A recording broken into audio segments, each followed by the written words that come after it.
Another Monday, another episode of the podcast for the universe. I like saying it like that. The universe, the podcast. Literally, it's the podcast for the universe. So I got an email from the universe the other day, and they said, this is the podcast for us.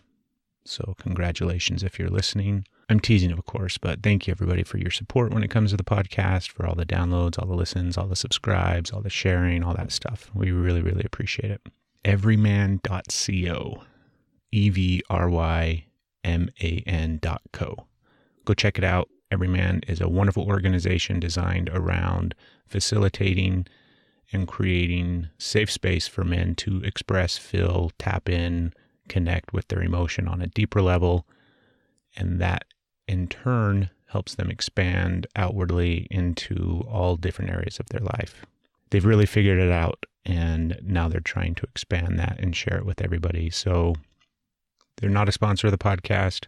I don't get anything for talking about them. I am just incredibly passionate about what they're doing. We've started an Everyman group here in Salt Lake. I encourage anyone that's interested to go check out their website. Contact me if you've got questions. Contact them. If you're in the Salt Lake Valley area in Utah, by all means, come to our men's group. Come check it out. It's a wonderful experience. It's an amazing thing. This episode is brought to you by our wonderful sponsor, EntheoZen. EntheoZen.com is where you can go and check them out and find everything that they have to offer, as well as learn about all their products. So they've got Transzen, Weekend Warrior, Revive. What it is back in 2014, the founder of EntheoZen, Caitlin Thompson, which, by the way, you can go back and listen to episode 81 of the podcast and learn more about her. She's a neurobiologist who was struggling with her own depression and anxiety. So rather than continue down that rabbit hole of trying to see doctor after doctor after doctor and get diagnosed with this or that or the other, Caitlin took it upon herself to create some of these nutritional supplements. All of the products are designed for promoting optimal brain health as well as your overall happiness. The ingredients that they use in all of their products have been scientifically studied, and they contain premium active forms of vitamins and minerals, which are there to ensure bioavailability and maximum absorption. EntheoZen also offers educational outreach workshops and programs that are designed to empower people to achieve and sustain mental wellness. So for example, their Transzen, it's a mood enhancement. It can also be used as a meditation aid. It's designed to promote optimal brain health and resilience. So next time you're going to, go to yoga, next time you're going to hop in a float tank, maybe you're going to sit down and you've got your own meditation practice, try using Transzen. It's going to help in those spaces of connecting the neural pathways and all those different things, really just enhance that experience for you. All of their products can be purchased through their website. Remember, that's EntheoZen.com. You can also check them out on Amazon and purchase from there. Either way, whether you go to the website or through Amazon, make sure that you enter the promo code ENERGYIS, and that's going to save you some cash. If you go to our website, energieslovepodcast.com, click on the sponsors tab, you'll find the link for EntheoZen, which will take you over to their website. Go follow them on Facebook, go do all that stuff that people do online, and then pick yourself up some products. Nutritional solutions for balancing the mind and body. Go check them out. On today's episode, I think 92, 93, something like that. We're getting close to 100, so we're way excited about that. But on today's show, my guest is Stephen Roccazzella. First off, he's got a kick-ass name, like you can't beat that last name, right? But Stephen is the owner of the Refinery Barbershop, which is located in Springville, Utah. He's a pretty fascinating guy, and I was really excited to have him come on the podcast and share his story, learn from his experiences. Like I said, he is a barber. He's a professional barber. That's what he does. He owns his own shop. But prior to that, he was in law enforcement for about 13 years. He worked as a correctional officer at the Salt Lake County Jail. And boy, does he have some life experience and some stories, and also some heartache and some trauma from that time. And during the episode, Stephen just opened up and shared everything. He really gave us an insight into what it's like to be a jailer, to work inside a correctional facility, some of the hardships and some of the things that you go through, and the way that it can kind of affect you personally as well as your personal life and all those kind of different dynamics. But It's a real open and honest episode, and I absolutely loved getting the chance to talk to him about it. Luckily, he's got that beautiful story where he was eventually able to get out of law enforcement, get out of the jail, and embark on this other beautiful kind of experience and journey and path, I suppose, even though I hate using that term. But it's a beautiful story. And now he's doing something that he's incredibly passionate about. He's incredibly good at. He's created this wonderful environment, and he's helping people by cutting their hair. And you wouldn't necessarily think that that is something, but he listen and see how he describes it, because it is quite amazing. You can go check out his shop online if you go to refinerybarbershop.com. That's their website. They're also on Facebook, obviously, and all that kind of stuff, and you can find those links in the show notes. I encourage you, if you live anywhere near him, go get your hair cut. He's going to do a kick-ass job for you. And for now, sit back, relax, and enjoy another wonderful, beautiful episode of the Podcast for the Universe with Stephen Roccazzella. Here we go. You're listening to the Energy is Love podcast. Energy is love. The Energy is the Love podcast. The Energy is Love podcast. Energy is love. The Energy is Love podcast. The podcast for the universe. The Energy is Love podcast. And we're good. Okay. This is it. All right, man. So, one of the very, very first things I want to ask you, because for some reason I don't like calling you Steven. Like, that doesn't seem right. Like, what do you usually go by? What do people usually call you? I prefer to be called Steven, actually. Yeah, it's I was called, Steve as a kid, and for some reason I just still think of myself as a kid when people call me Steve. It takes you back, huh? Yeah. So I guess as an adult man, I just like to be called Steven. I think it sounds a little That works. better. It's your name, so it fits. But my last name is pretty crazy, and so I have a myriad of nicknames that I could go by. We'll pronounce your last name, because I'll Roccazzella. Roccazzella. Yeah, and that's how I, as a born in America person, would say it. But if it was my grandpa, it would be Roccazzella. Is it Italian? It is. It's Sicilian. Sicilian. Yeah, according to my grandparents, there is a geographical difference, but a cultural difference as well. But yeah, they are not Italians, they are Sicilians. So, Yeah, right. Yeah. They've got that pride and that, that heritage. So. Yeah. Mm-hmm. Well, there's lots of stuff that I want to talk to you about. Okay. And one of the first things I want to get into your time as a correctional officer, time at the jail, and everything like that, because I think that that's one of the biggest things, not one of the biggest things, but it's one of the biggest things lately that I'm kind of wanting to get out on the podcast and push out there, so that people have a real understanding of kind of like the trials and tribulations of what it's like to be in law enforcement. Yeah. And I've talked about it a lot on the podcast throughout, episodes and things like that. But just lately I've been trying to bring on more people to get a different perspective and to get a better understanding. Okay. So obviously that's how we know each other from way back in the day. Mm-hmm. We worked at the same jail together. We never really got to work together, but I knew who you were and you knew who I was and all that kind of jazz. Mm-hmm. And then we'll probably get into how the hell we're reconnected now and why you're on the podcast. Yeah. But how old were you when you first started at the jail? I was 23. No, 24. I was 24. That's young. Mm-hmm. Yeah. Do you want kind of the backstory of how I got hired and how I got into the job? Yeah, like what was the, I think a lot of times, for me personally, I know it was just like haphazard where I was trying to get into law enforcement and ended up going and working at the jail and getting hired on at the jail. Yeah. That wasn't necessarily my desire or my lifelong dream or anything. It was just kind of how it happened. Right. But what was it like for you? Okay. So I was newly married, and I might get the timeline a little bit screwed up, but this is basically the only person that's going to be able to correct me on this is my ex-wife, and I don't know if she'll ever listen to this or not, so we'll just go by my version of how it went down. That's perfect. So, I always screw up timelines. so I was newly married. I was new to Utah. I'm from Long Beach, California area, and I was working as a delivery driver for Office Depot.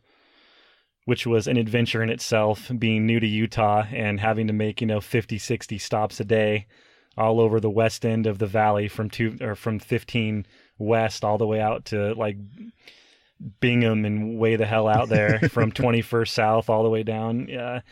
So it's a good way to get to know the valley. Yeah. I was doing that job, and one of the places where I delivered office supplies was the Salt Lake County Sheriff's Office Administration Building and their Special Ops Building.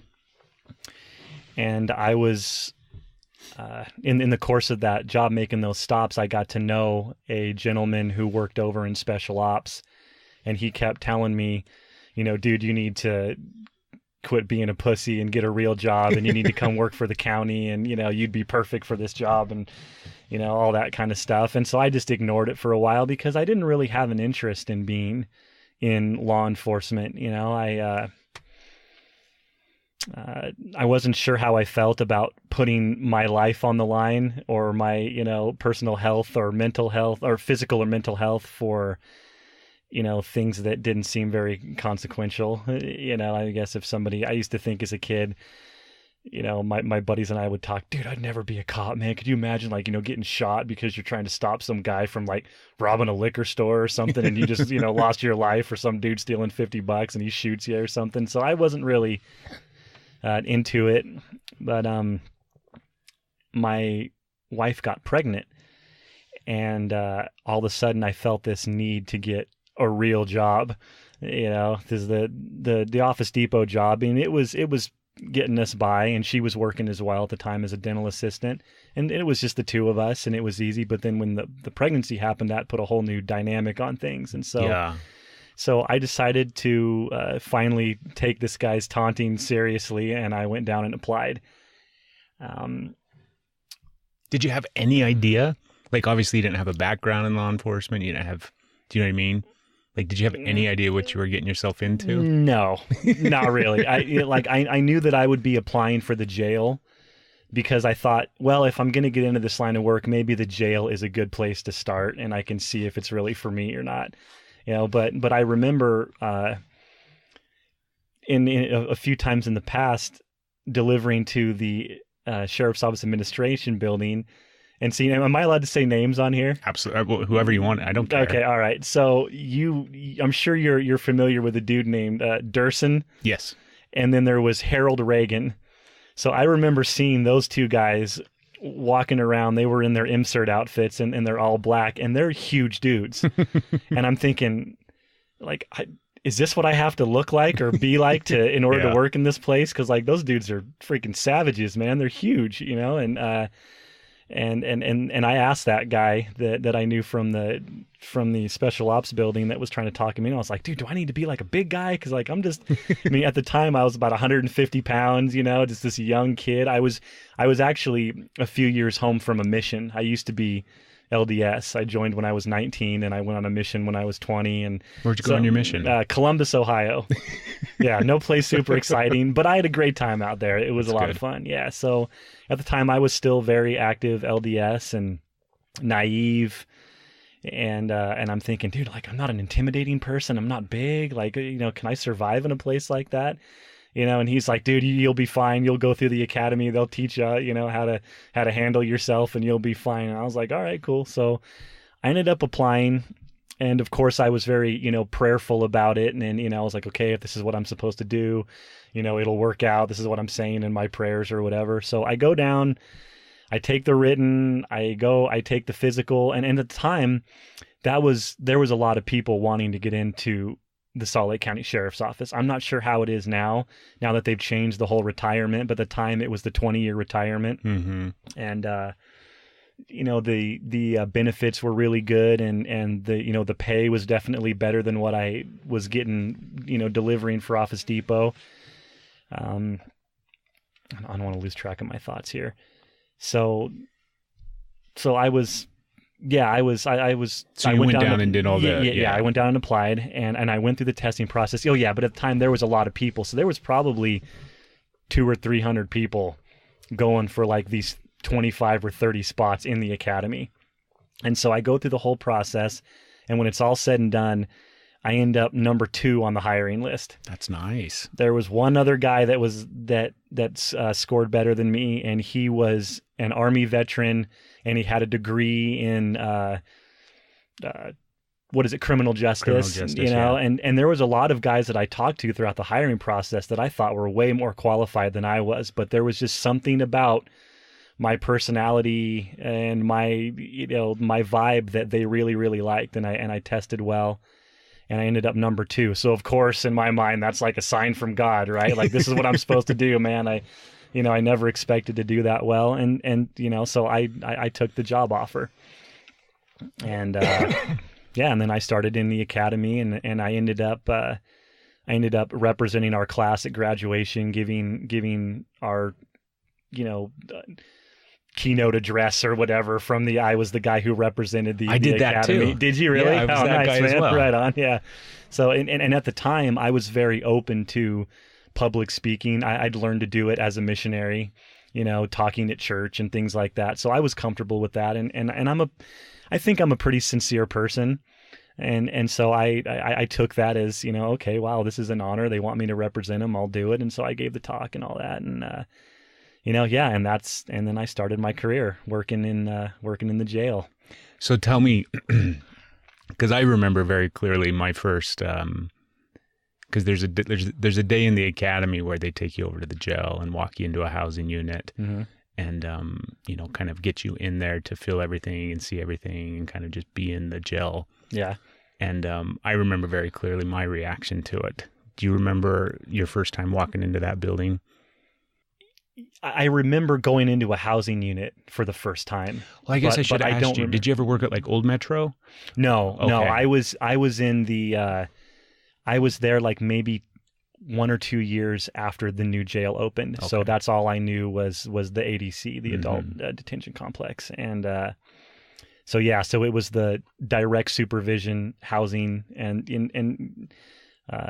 so I remember going into a housing unit and kind of noticing like this really powerful energy in there, and I didn't really know what it was, but it was exciting. I wasn't afraid, I was a little on edge, but I wasn't scared, But, like the thought, because I guess for people, because I had no concept or idea. Mm-hmm. I had never been to jail before, right? I'd never been arrested for anything. Yeah, me neither. Nothing like that. And I had no idea what direct supervision was or what it meant or what it entailed. Yeah. And when they walk us into that housing unit, and suddenly you kind of realize, I guess for people out there, like, yes, they have cells, jail cells, for lack of a better term. Mm-hmm. And usually it's 2 prisoners to a cell. And in a housing unit, at least at this facility that we worked at, you'd have, like 64 guys. Yeah. You'd have 32 different cells, each of them 2 guys to a cell. Mm-hmm. And so you'd have 64 guys and 1 officer. Right. And with direct supervision, you're in that housing unit with them during your shift. Right. And most of the time, those prisoners are outside of their cells, moving around, hanging out in the common areas and things like that. They're not locked up the entire time. Yeah. And I did not know that. Like, they walked us in there Mm-hmm. and explained that to us, and we see everything. And I'm like, holy shit. Yeah. I was scared. Like, I had no fucking clue what was Mm-hmm. going on or how the hell I was supposed to be able to do this. Yeah. Dude, I think I may have even been a little bit relieved, because they do such a good job in the academy of scaring the shit out of you. I mean, like, Yeah, they're they do. showing you videos all the time of, people being taken hostage and riots, and, like, you watch that whole Troy Kell thing, Mm-hmm. where the dude is just in there stabbing the guy like 150 times. And, and so, like, they did such a good job of scaring us that when I saw the real thing, it didn't seem that bad, honestly. I was like, oh, this isn't as chaotic and crazy. I mean, I would later see things in my career that I was like, oh shit, yeah, now I know what they're talking about. But at the time, it didn't really seem that bad. The jail has a smell to it. I remember the smell. Mm-hmm. And just like that energy, that I know you talk a lot about like the vibration and the energy, and there's definitely an energy in that place. How would you describe it? Now that I understand it, it's definitely negative. Mm-hmm. It's negative. It's I mean, you're kind of reducing humans to a very base existence. You know, we're talking about free thinking humans that are locked in a box, you know, together, and they're all in some form of crisis. Yeah, I mean, like the prisoners, they're away from their families, they are away from their jobs. If they had a job to begin with, a lot of them didn't, you know. But yeah, it's a sad place. So I think the energy is negative. I don't really recall ever getting the warm fuzzies, if you will, in that place. You know, Yeah. even when I had saved somebody's life, I still never felt really good about it. You know, it was so yeah. There's a powerful energy, and it's I think it's negative and it's sad. You know, it's sad. In the beginning of your career, because how long were you there? I was there a little over 12 years. So altogether about 12 years. Mm-hmm. Yeah. And at what point in your life, because one of the things I want to talk about is the way that not just working in a jail or in a correctional facility, but just in law enforcement in general, how it changes you over time. Right. And how in the beginning, you're probably like a lot of guys, probably like I was when I started, you're very excited, you're very kind of gung-ho and ready to go, and you want to get in there and do your job, and you know, all the exciting things that can happen, like you're looking forward to it, and all the cool stuff that comes along with the job. You're ready for it, and you're ready to go, and you're excited. And then it usually takes, I don't know, God, at least a year and a half, before things kind of start to settle in, and you get the understanding, the realization of what you're doing and the dynamics of it. And then I think that around that time period, year and a half, 2 years, is where officers start to see the effects of what they're doing. Right. Would you agree? I would agree as a general rule, yes. But in my personal experience, that's not quite how it went down. My wife, obviously, she would notice differences within within about a year, but I really didn't notice a difference in myself. Do you want to know like when it changed for me? Well, first off, tell me, because I think that's very common too, where, you know, I had the same thing where my wife, you know, definitely started to notice some changes and some just different behaviors, and sometimes moods, but also just kind of the way that, you know, you shift how you move through life and move through society. How you view the world, big time, and how you view other people. Yeah. Yeah. It's definitely a closing of the heart process, because you know, I would notice that I would be at church and I would start thinking to myself, man, that dude looks like he's a child molester, which is never a thought that I ever had before going to church, you know, and all of a sudden I'm like, yeah, that dude looks shady. Or, you know, when you're out at a restaurant or something, you want to be facing the door. Yeah. I'm sure you've heard other officers say stuff like that. It's like you start to position yourself tactically when you know you're going to be somewhere for a minute so you can see what's going on and be able to react if you need to. You just start to, for me, I started to just think in worst case scenarios all the time. And I always wanted to be prepared for whatever the worst case scenario was going to be. And then once I felt like, okay, I'm ready for whatever may happen, now I can relax and enjoy my dinner or whatever. Did you do, were you constantly playing kind of that what if game where? Oh yeah, all the time. Yeah. What if for... somebody, you know, pulls a gun out? What am I going to do? What am I going to do with my wife? How are we going to get out of here? You know, in what instance would I intervene, and which one would I just try to bail out? You know, because I didn't carry a gun back then. I was, you know, as a correctional officer, you don't have 24/7 police powers like a street cop does. You know, you have your police powers when you're on the job, and then when you're off the clock, you're just another citizen. So you know, I didn't carry a gun all the time. I would eventually get to that point, but it didn't happen right away, not for several years. But like that subtle shift where you start to look at things differently and you play that what if game. Like for me, that came on. Like it wasn't a conscious thing. It wasn't like one day I woke up and be like, hey, I'm working at a jail now. I need to start looking at life differently. Like it just happened. It just, yeah, it's very subtle. It's very, very subtle. Yeah. Like I wouldn't notice, you know, like I seem to be, when it comes to stress and anxiety for me, a lot of it's very physical. Knots in the stomach, tightness in the chest, shortness of breath, elevated state of awareness. And I didn't feel those things at first. It was just thoughts, but so it was really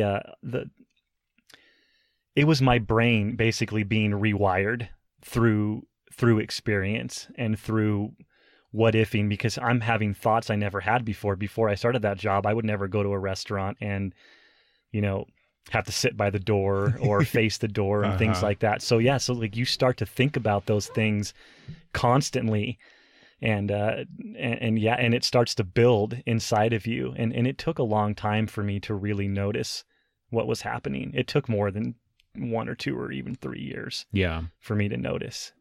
I like what you said, like a rewiring of the brain, because I think literally that's what's happening, right? Where you're kind of rewiring the neural pathways of the way that you process information, deal with stress, all those kind of different things. Yep, you're seeing things in a whole nother way. And it's a slow, subtle, sneaky process that the other people around you, when you're not at work, your regular family members and stuff and friends, they notice it, but you don't notice it, right away, or at least I didn't anyway. It took a while for me. What, was there ever a point, at what point did you start to kind of notice and look at things, not just because we've talked about how you look at things differently in the beginning, how that situational awareness kind of starts playing a role in the way that you kind of view the world and society. But where did you have a transition and a shift where you started to think about, oh, this is changing me, or, starting to see some of the effects of what you're going through and experiencing and seeing and looking at that in a different way? I would say about year 3. And what had happened was I started out my career over in quarantine in Charlie Pod. And then I was only there. Oh, I'm sorry. No, you're good. For the listeners that don't understand what the hell quarantine is. So when everybody comes to jail, that's where they go first. So you have the wide range of everybody in that space. Yeah. A lot of people are coming off of substances. They haven't been classified yet, so we don't know quite where to stick these guys in the jail. I mean, does this guy need to go to maximum security? Is he medium security, minimum? Where is he going to fit? That's where you're evaluating where the prisoner is going to be housed for their duration in jail. So they're usually there for 2 weeks, maybe, depending on bed space. And so it was a pretty volatile area. Yeah, it's a crazy place to work. Yeah, especially when you take into account that they're still coming off of alcohol or drugs. And so they're still very hyped up, because they're high or drunk, or because they're scared. They don't know what's happening to them. They don't know how long they're going to be there. So they don't know what their charges are exactly, when their court date is. They don't know. Their life is very, very unsettled. As if being in jail isn't unsettling enough. That first couple weeks, you're really unsettled. Yeah. And so that's where I spent my first 9 months. And then straight from there, I went to maximum security for a little over 2 years. Yeah. And things didn't get any easier going to maximum security. Over my whole 12 years, I only spent maybe 1 year, 1.5 years in minimum security. Really? The rest of the time it was maximum security or medium security, or that short stint in quarantine. So yeah, I was in tough areas all the time, and so by the end of my time in maximum security, I noticed a change, big time. But I looked at it as a positive change, because I was learning to be what I thought was a man. I'd gotten in multiple physical altercations by that time. I'd probably gone through half a dozen cans of pepper spray on, multiple instances. And I knew people that I worked with that hadn't pulled their pepper spray out in 5 years. Yeah. And here I was 3 years in, and, I was on can number 7, of going spraying people over fights, or, being non-compliant, or, trying to assault me or somebody else. And So I looked at that time as like, man, that was really exciting. It's like, dude, I'm facing all my fears. Like, I know now, in this situation, this is what I'm going to do. Also during that time, I had an experience where a guy had cut himself on the arm, just a little, maybe half-inch incision with a razor blade into the inside of the bend of his elbow. Mm-hmm. And he bled for probably 45 minutes before the housing officer found him. And I was the first officer to respond when he called for backup. And so we ran into that unit, or I ran in, and we went up to the cell. We opened the cell door, and this dude is laying on the ground, face down in a huge pool of blood. And there was a big puddle on his bunk, and it had started to like coagulate. Yeah. And there was a real strong smell. And when we grabbed him and flipped him over, there was clotting that had started to occur like around his abdomen. And like we thought that he had gutted himself because the clots of blood were so thick that we thought that this was like his intestines coming out. Like I didn't ever see anything like that before. And that was getting through that experience, that was one of the worst cuts in that jail at the time. Mm-hmm. And so I was right there in that, by the time that whole thing was over, we had, even some of the nurses had kind of like freaked out a little bit. And so it ended up being myself and two other officers that like put the guy on the gurney and were getting his oxygen mask on and all this kind of stuff. We were handling it because the nurses were even a little bit sketched out a bit, or at least the ones that responded hadn't seen that before. So I felt pretty experienced and pretty confident at that point in my career. And so I thought in my mind, those changes were good changes, because I was like, okay, yeah, dude, I've seen a lot of stuff in the last like you're becoming a veteran years. Yeah, officer. I'm becoming a veteran. It got to the point where, like the first time I ever saw a fight break out and I get on the radio and I'm blah, blah, blah, blah, and there's all this intensity in my voice. And then toward the end, it was like, yeah, can I get, level A response over to, blah, blah, 5 Bravo, 2 prisoners fighting. There wasn't even a change in my voice anymore, and that was at the time they hadn't made a lot of the changes to maximum security that they have now. Mm-hmm. So it was still a little bit crazy down there. Like we were still figuring out how to manage maximum security. And, there wasn't, I think they had locking cuff ports at the time, but that was about the extent of it. They didn't quite figure out how to get the prisoners out, in a manageable number in comparison to the amount of officers and things like that. And, insert, our tactical team was coming down, every day. Yeah. Just about. It was pretty off the hook. So, one of the things, God, where did my head go? Oh, I'm pissed. I do this all the time where I have a thought and then I lose it because I'm trying to pay attention to what you're saying. Well, I'm a total rambler, so you'll have to cut me off. If you got a thought, just cut me off. No, you were talking about how, like that whole dynamic of going from the first fight that you kind of see and experience and you're freaking out over the radio. And then eventually you find yourself to that point where something major happens and you're just on there like monotone. Hey, I need this. Like it's no big deal. You don't really have a shift and a change in not just your voice, but also like your reaction to whatever's happening and taking place. Mm-hmm.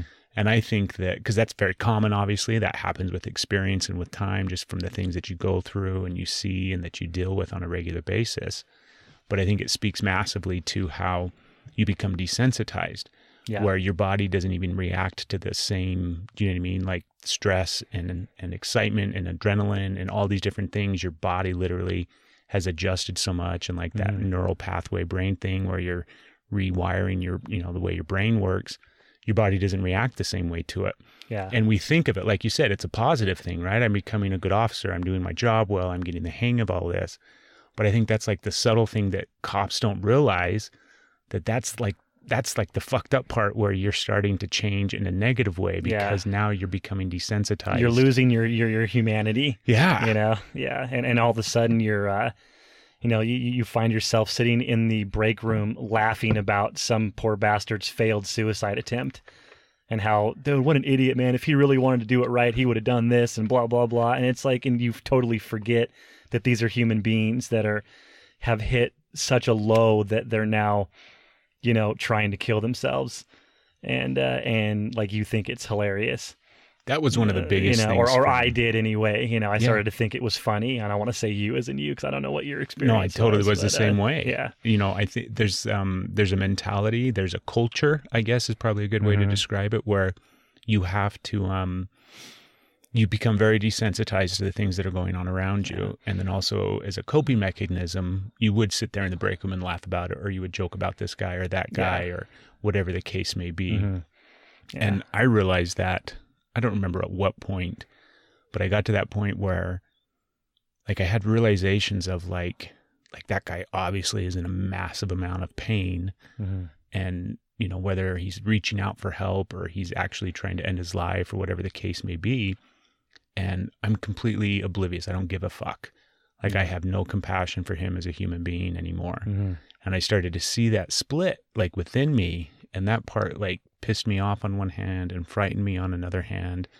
But then you also just kind of push through it and continue because, you chalk it up to, well, that's just the realities of it. And that's the, nobody understands it except for people that experience it. So, you can't explain it to somebody else because they're not actually an officer. Yeah. Yeah. And that behavior ends up bleeding into home life, and I can give you an example. I am an open book, and this might make some of your listeners think I'm a total prick, but I'll give you an example. When my wife was pregnant, the pregnancy that ended up, getting me to get that job in the first place, she lost that baby, and I was not very sensitive to her, and that because I was starting to become, closed off to human emotion and things like that. And that was really early on. So again, like she would notice a difference. I had no idea until looking back on it, just how insensitive I was. Like, okay, well, we can try again. And, you need to just get over it. And you don't say shit like that to your wife for fucking any reason, especially something like that. Yeah. I had no idea. I was an idiot. I was naive, and I had started this process unknowingly of closing myself off to all, human emotion and suffering because it was the only way to protect myself while I was in that environment. Yeah. And it really is. Like it really is the only way to kind of protect yourself and continue to move through what you have to move through. Yeah. Yeah. In order to emotionally survive in that environment, like you have to close yourself off because those people will eat you alive. If you show them emotion, if they think for 1 second that they're getting to you, whether they're softening you up with like a sob story, or if they think for 1 second that they're starting to manipulate you, they will run with that. And if you're not careful, they'll get you. And it's sad that we have to think about, human interaction that way, but in that environment, you absolutely do, because 90% of the stuff that you're hearing is a lie, or it's some alternate version of the real truth. Yeah. It's just some form of manipulation to try to get whatever the heck it is that they want. Because they've got all day, to think of ways to get something from you and to fuck with you. And so they will, one of the biggest things for me that I took away, because I was only at the jail for like 2.5 years, I think, altogether. And one of the biggest things that, there were a lot of benefits that I took away from that job, right? And when I left and went out to the road and was a police officer, I had a huge head start, I think, on regular guys that were just starting their career in law enforcement as a cop. So there were a lot of really good things. But one of the things that really, like my mindset in regards to mental health vastly changed because of my time at the jail. I started to look at the realities of like, and it really, like even today, I still have the same frame of mind and the same belief that mental health is just this huge spectrum from one end to the other. And every single person alive falls on that spectrum. And so it's on the very low end, somebody that just has some depression every now and then, struggles with anxiety, a little OCD, maybe something like that, just normal stuff. And on the other end of the spectrum, it's that guy that is schizophrenic and, smearing his shit on the walls and cutting himself and all those kind of things, all that space in between. But everybody falls on that spectrum because you would see it in everybody, all the prisoners, right? You would see some form of mental illness in almost everybody, even if it was subtle. Would you agree? Yeah, now definitely. I don't know if you want me to kind of go through my career from start to finish, but my last 3 years at the jail I spent in our mental health unit, and that's where That's where you really get to see it. Yes. Oh yeah, yeah, and where I started to feel compassion again. For the first time in a long, long time was in that area. I felt How compassion. come? Like, what was the shift? Do you think it was just the environment? Because you're a little bit, obviously it's vastly different than a housing unit. You get a little bit more, not close with the prisoners, but a more kind of intimate interaction with them in a sense.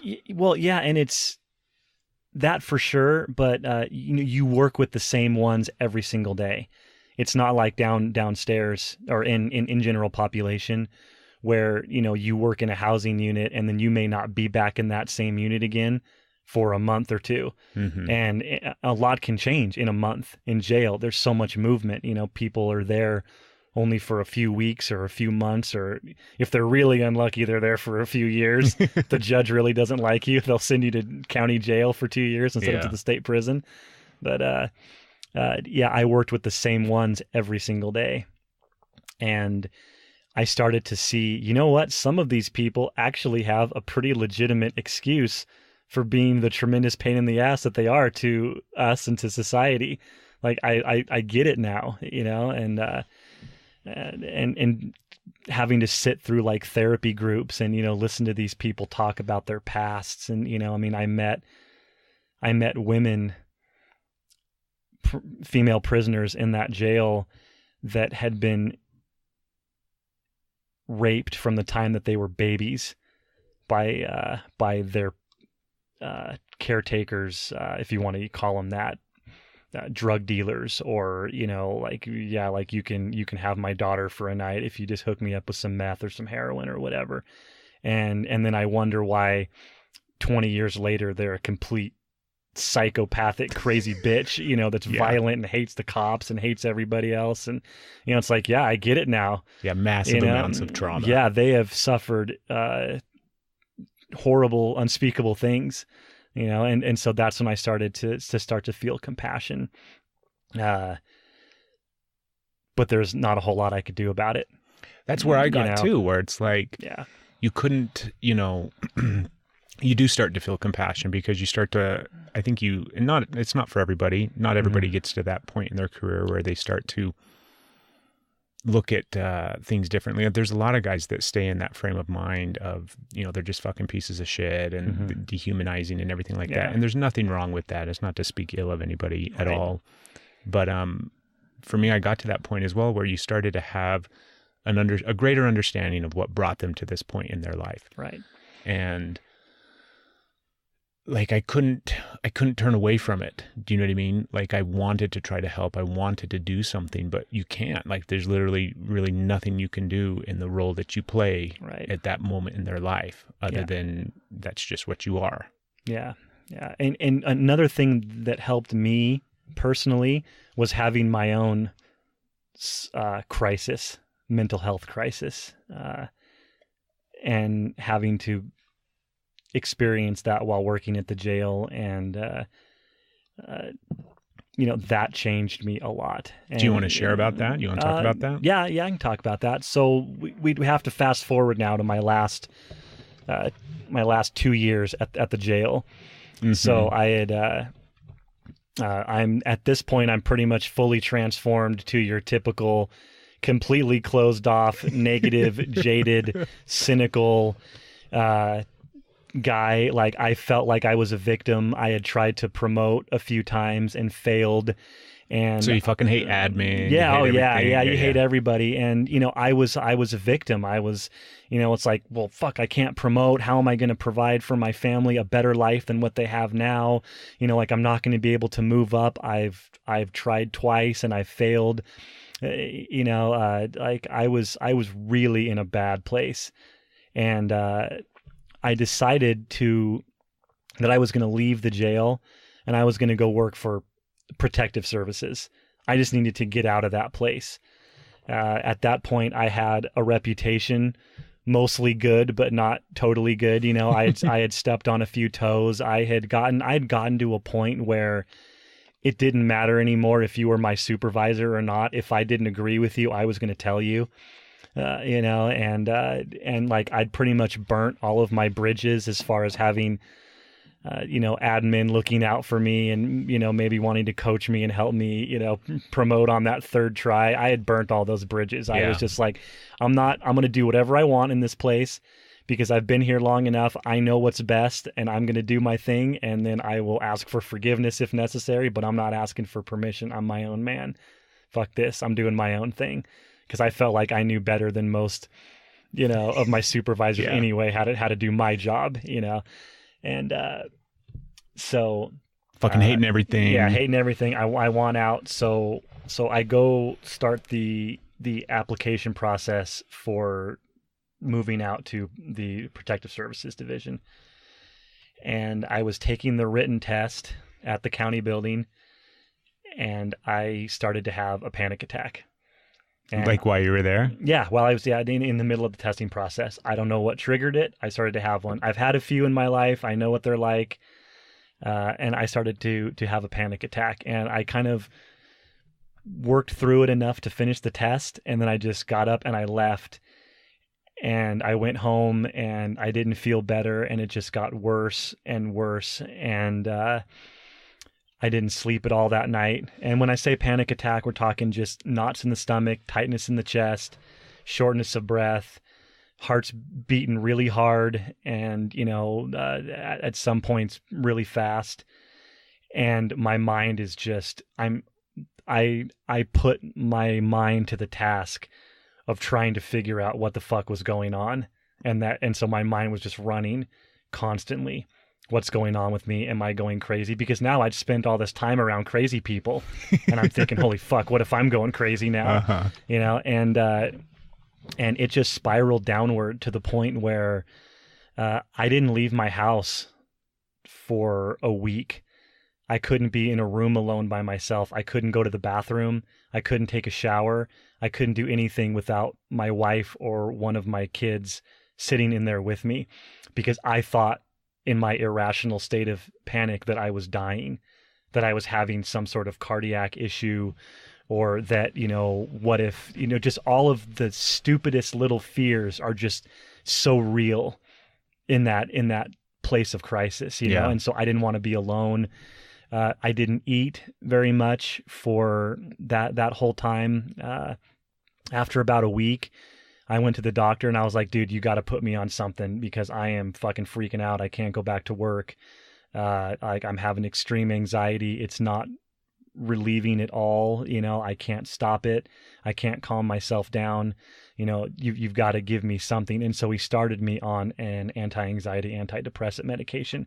Unfortunately, that takes like 4 to 8 weeks to really start to take effect. Yeah. So, looking back, like, what do you think was the catalyst for it? I know it's probably a series of things, but my mind and my body and my heart had just had enough. It just had enough, that little bit of stress of I'd put so much pressure on myself. Like, I'd convinced myself that I cannot go back to that jail. I cannot work there anymore. I've got to get out. And so I put so much pressure on myself to test good, to get moved out to protective services, that I think my nervous system had just had enough. Yeah. It was, and I understand much better now what happened, but yeah, it was my soul, my consciousness, my aware. It me telling myself like, dude, you have got to fucking change the way that you think and the way that you live. You know, we can't operate like this anymore. You know, the mind, the body, the soul was like, dude, we've had enough, brother. We're going to sit down right here until something fucking changes. Yeah. So basically life pumped the fucking brakes for me because I wasn't going to do it. And so I ended up packing my family up and we drove to California, where I spent another week to 10 days down there, hoping that the medication would start to take effect a little bit. And I thought that maybe being around family members that I haven't seen for a long time, my dad, my siblings, maybe that would help me calm down a little bit and start to pull out of it. And it did a little bit, but it really wasn't until that medication took effect about 6 weeks later before I started to calm down a little bit to where I felt like I could function again. But in the meantime, I'd lost 30 pounds. Really? You know, yeah. I mean, I was eating probably less than 500 calories a day. Wow. For like 6 weeks. And I wasn't able to sleep for more than an hour or two at a time before I would wake up in a panic. And the doctor started me on that medication at the full dose. And I think that was a bit much because I was actually having auditory hallucinations. And really? It really fucked me up until it started to work. It made things a lot worse. Did that start in conjunction with the medication, or do you think Yeah, it did. Did it? Yeah. I know it was from the medication. Absolutely, I do. And had you ever experienced that before? No, never. So that's really got to fuck you up and trip you out. Yeah, it scared me even worse. Yeah, but I had started to run out of leave time, so I had to go back to the jail. And I told, my supervisor, like, okay, I was like, this is what's going on with me. Like, you might want to be careful where you put me for a minute, or like you might want to, give me the freedom to maybe step out of the building and get a breath if I need to, which I had to do several times. But eventually, as the medication started to kick in, I started to find a little balance again, and I was able to function again at work as an officer. But something had changed inside of me. I did not view the job. I did not view myself. I did not view my fellow officer. I did not view prisoners in the same way anymore. I had experienced a change in my nervous system. And it was, even after you kind of leveled off and you got back to kind of like a normal state. Yes. I just didn't see things the same way anymore. Like, that experience had changed the way that I viewed life and the world and everything. Did you have, were you still kind of moving through life out of fear at times as well? Like this kind of constant fear of, I'm going to have another break or something else is going to happen. Actually, let me backtrack a minute. In the course of that experience, before I went back to work, I had a couple instances where I became suicidal. I didn't attempt anything, but the thoughts were in my head, and that's something that was new to me as well. And I remember calling the local police department and just saying, hey, can you send an officer down to just take my guns out of the house? Like, I'm in a bad state mentally. Like, I'm not violent, I'm not irrational necessarily, but like, I'm feeling really low and depressed. I work in law enforcement, and like, I just need to get that temptation away from me until I work this shit out. So like, they sent a couple officers down very discreetly, quietly. They came into my house, they took the guns, they booked them into evidence, filled out a report, and they were very cool about it. Had you ever gotten anywhere close to that in your life before? No, I am not a suicidal person, man. Like, I do not believe that is a rational way to solve any fucking problem. Like, that was all new to me. And I remember even after I got the guns out, that was a little bit of relief. But I remember waking up when I had fallen asleep and maybe got an hour or two. And this is about 2 weeks into this crisis of mine. And I remember laying there in bed, and my wrists were physically burning.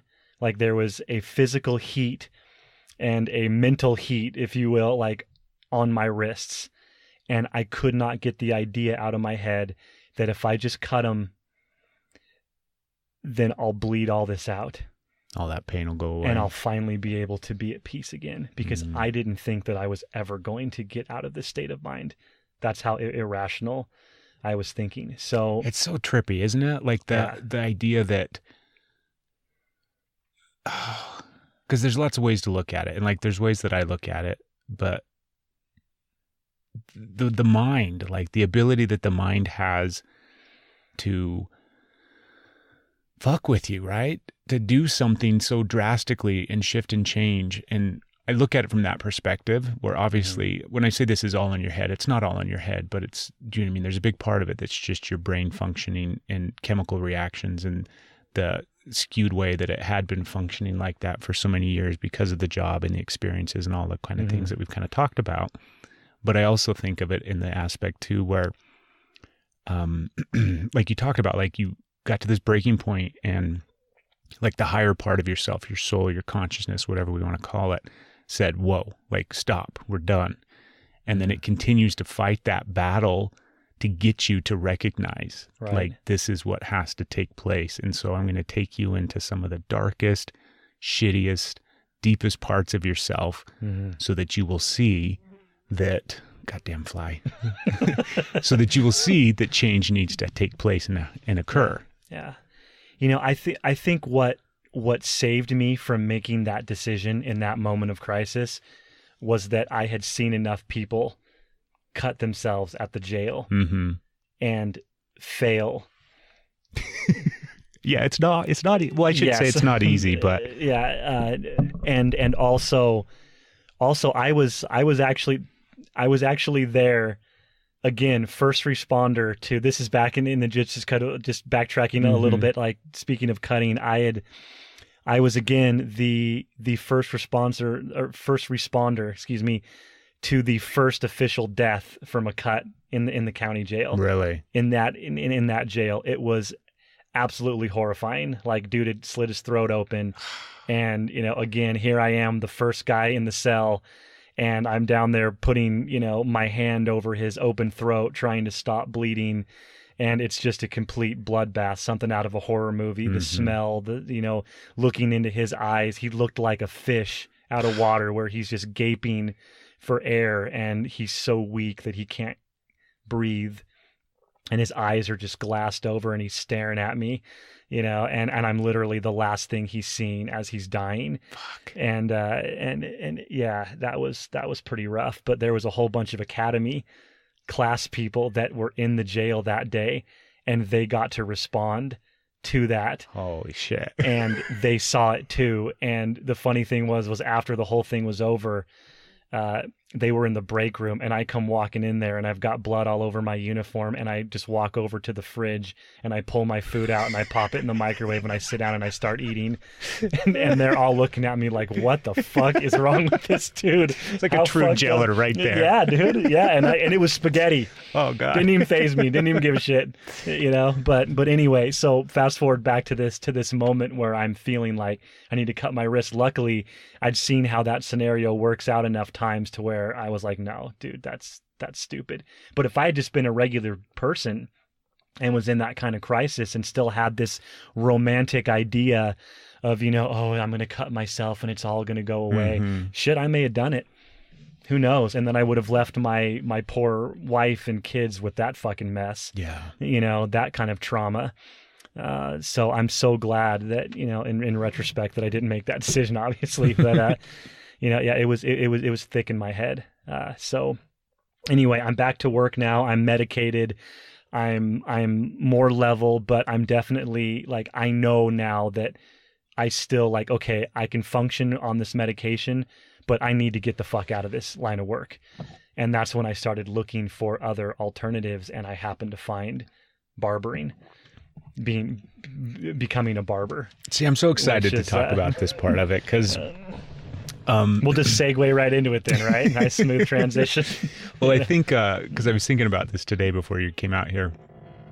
We have a lot of things in common and a lot of similarities between the two of us. The shared experience, even though we never worked with each other. You know, I never worked in the same housing unit as you. None of that stuff, but the fact that we both worked inside that facility, we have that experience, right? I know exactly what the fuck you're talking about. We both know what it was like to be there. But the other thing that I think is really funny is That's a pretty big fucking drastic change to go from, working inside a jail for almost 12, 13 years. I think I'm going to go cut hair now. Yeah. And I'm doing something completely different than I ever thought I would be doing too. So tell me, how do you get to that point? So was that a lifelong dream of yours somewhere down there? Not even in my mind at all. Not in my mind at all. But coincidentally, when I was on my mission, I cut everybody's hair. Really? But it was just because I was a little bit better at it than everybody else. But I didn't think that was anything that meant anything, But so it was actually my ex-wife's idea. She's like, I was talking to her one day. I was like, I've got to get the fuck out of this. I cannot ever go through another experience like that again, where I have a nervous breakdown or whatever the fuck that was. I was like, I know you don't want to go through that with me ever again. I've got to find a way out. And she's like, why don't you become a barber? I was like, a barber? Do they even have barbers anymore? It's not the 50s, honey. We got to. Yeah. I mean, everybody goes to fucking sports clips now. They don't go to barbers anymore. They're all old farts. And, so I was like, well, that's okay. Let's roll with that idea. Why not? I knew that I didn't want to go back to college. I could go off on a whole tangent about how stupid I think college is for most people, unless you're going specifically for a thing that exactly what it is. I don't think you should just go to college and hope that while you're spending $75,000, you find what you want to do in life. But that's a whole nother fucking story there. But anyway. One thing before you go off, did you kind of chalk up the whole experience of having a nervous breakdown and going through that experience? Do you think that all of that was in relation to your time at the jail and the job, or were there other aspects of your life that were kind of causing you copious amounts of stress? Well, yeah, I mean, my marriage was shit. Mm-hmm. I had completely lost my testimony in God and Christ and the Mormon church and all that. And that was my foundation. That was what I built my whole life on, was being a member of the church and being a father and a husband. And none of that shit was making me happy.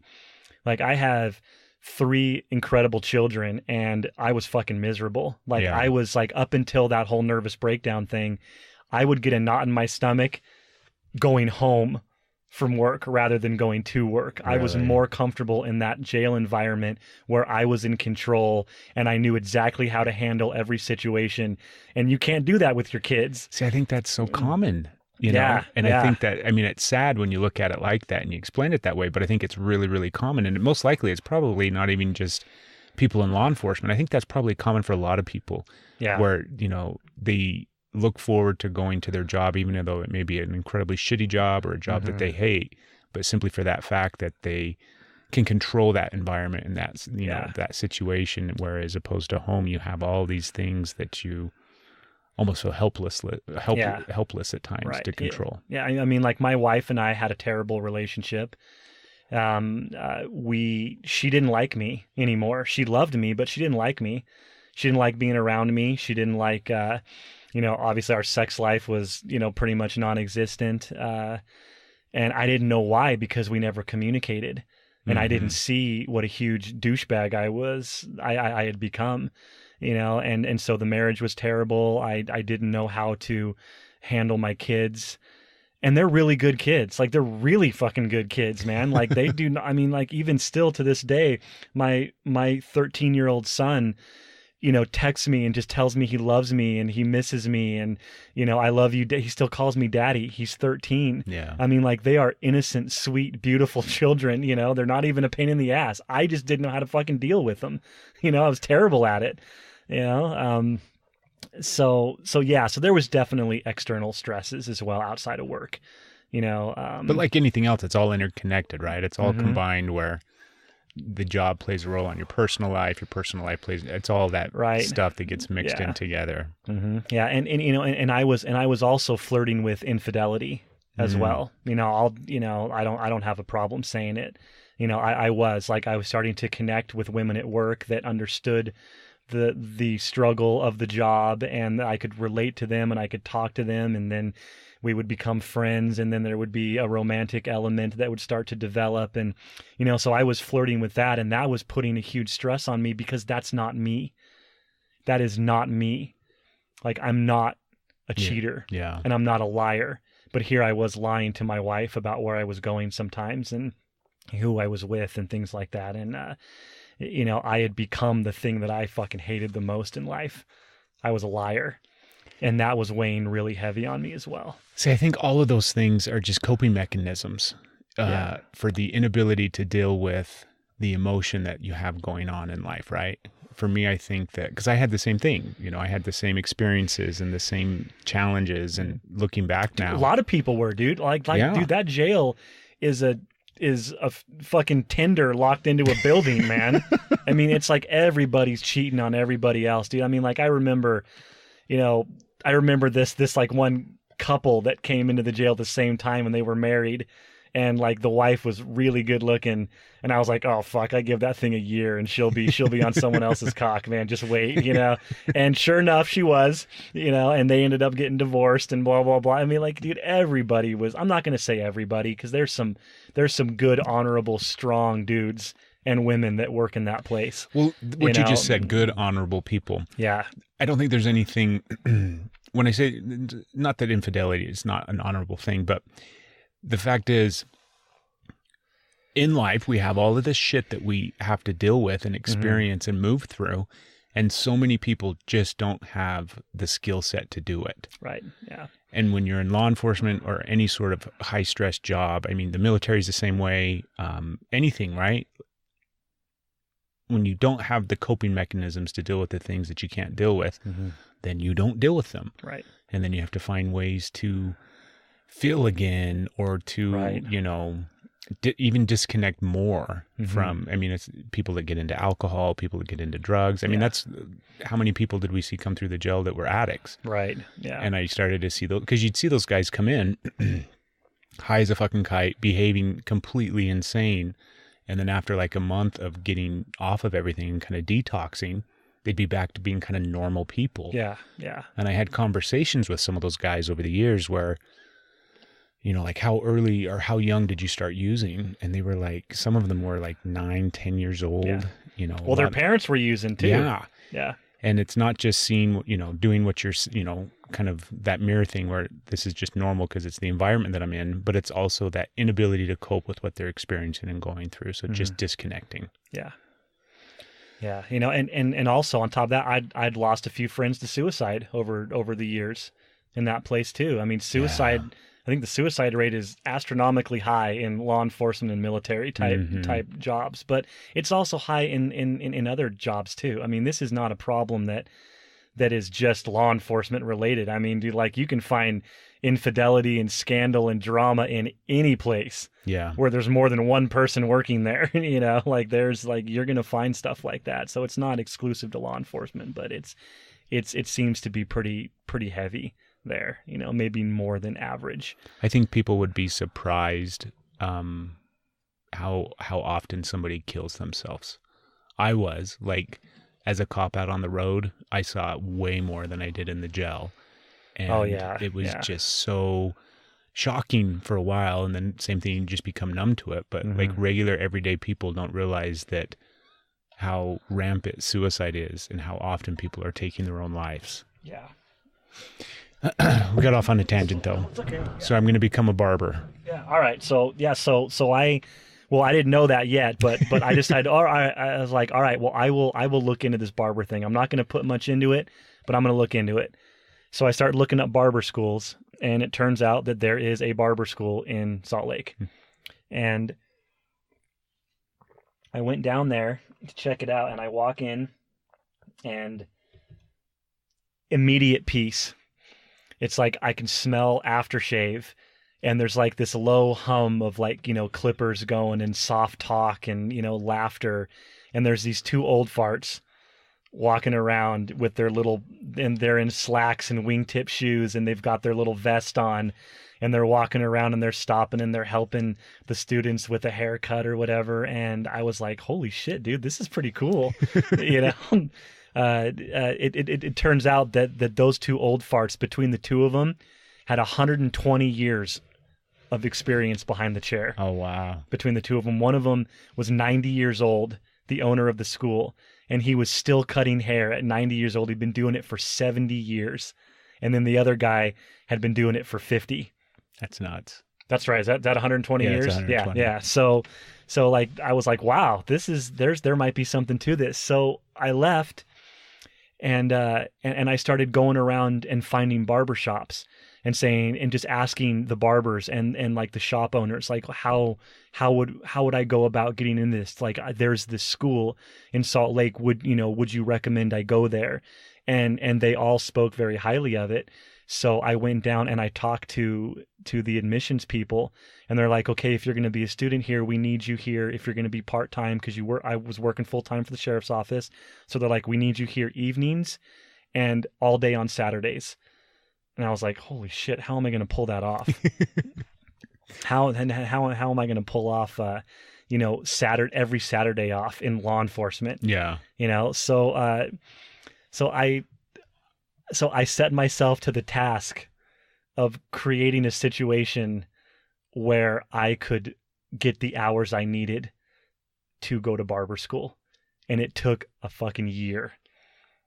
I sat in that jail and suffered for a whole nother year trying to manipulate and work my way into a situation. Yeah, get that right position. Where I could be in a position. I knew that I had the seniority, but there just wasn't that many jobs that were Monday through Friday, weekends off.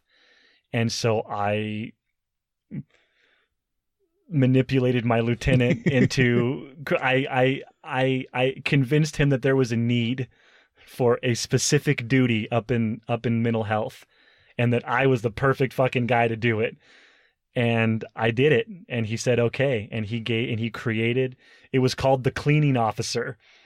And so my job, this was a huge blow to my pride. Uh-huh. Like, after being I had a pretty good reputation of the jail as being like I was a down motherfucker. Like, if there was a fight, I was there. Mm-hmm. And I was never afraid to go hands on, and I still got off on that excitement. And so to go from being this down dude to being the guy that walks around all day with like a couple of prisoners and just clean shit. But I did it. Yeah. I did it. But it took me 12 months to make that happen. And then I finally got that position, and I went back down to the school and I enrolled and I started barber school. How long was it? Barber school was a year because I was going part-time. I needed 1,000 hours. So I would get off work at the jail and I would go straight to school Tuesday through Friday at night. And then I was there all day on Saturday. So my only day off was Sunday because I worked Monday through Friday at the sheriff's office, 8 to 5. And then I would go to school after that at night. And so I didn't really see my family too much anymore, but that actually wasn't that bad because it gave them a little time away from me. And also, when I did have time with them, I wasn't quite as big of a douche because for the first time in a long time, I had hope. Like, I'm gonna get out of this. Mm-hmm. There's finally a way out of the jail for me where I can do something that still supports my family. And did you immediately like school? Like, did you immediately kind of connect with it and think, fuck, I loved it. I absolutely loved it, dude. Like, it took maybe a month, and I came to this realization that this is what I'm meant to do. And I'm not much at that point. I wasn't much into destiny and, meant to do anything like that. But the old barber instructor, he was teaching a class one night and he just got all philosophical on us. And he was like, there are two moments in your life that are the most important. It's the day you were born and the day you find out why. And when he said that, I knew. I was like, this is where I'm supposed to be, man. And so I pulled the old man aside and I said, listen, I haven't had a chance to talk to you too much, but let me just say, this is who I am. This is what I'm dealing with in my life. I am your ball of clay, man. Like, I need this. I need to be the best barber in Utah, man. Like, will you please just take me and make me the best? I will do anything you say. I will not argue with you. I will not question you. I am yours, man. Just make me a good fucking barber so that I can support my family. Because like I saw what you could do as a barber, the potential to open your own shop and to be your own boss. And I also saw the kind of money you could make as a barber, but there's a lot of places to get your hair cut. And so if you want to rise above and you want to really make good money in this job, like you got to be good. And you can't just be good at cutting hair. You got to be a good bullshitter. You got to be a good listener. You got to be friendly. You've got to love people. And I was like, oh boy, I've got my work cut out for me because I don't really like people too much right now. I fucking hate everybody. Yeah, but I was like, if that's what I got to do, man, then I will do it.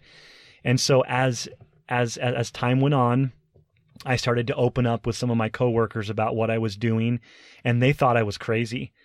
Like, I remember a very good friend of both of ours pulled me aside one day. I'm not going to say his name, but he knows who he is if he listens to this. And he's like, dude, what the fuck are you doing? He's like, you're less than 7 years away from retirement. Yeah. You know, why don't you just stick it out? I was like, dude, if I stay here, I'm going to die. Like, I'm either going to kill myself eventually, or I'm going to do something in this jail that's just crazy enough to get me killed. You know, like, I have got to get out. You know, and then I remember having another conversation with a nurse, and this particular nurse was known for being pretty grouchy, and you know, he was at the time he was going to school to become a practitioner, you know, where you know he could make, you know, at the jail I think the nurses make like $30 an hour or something like that. Yeah, that sounds about right. And so I'm sitting here telling him, yeah, dude, like when I graduate from barber school, bro, like I could get into a shop where I make like $25 a haircut. And, you know, I could do 2 of them an hour. And he's like, $50 an hour. You're telling me you're going to make $50 an hour cutting hair? I was like, yeah, dude, you can. And he was like visibly angry at the thought that because he had gone through all this school and all this money to become a nurse. And now he's back in school again to become a nurse practitioner to make probably around the same money.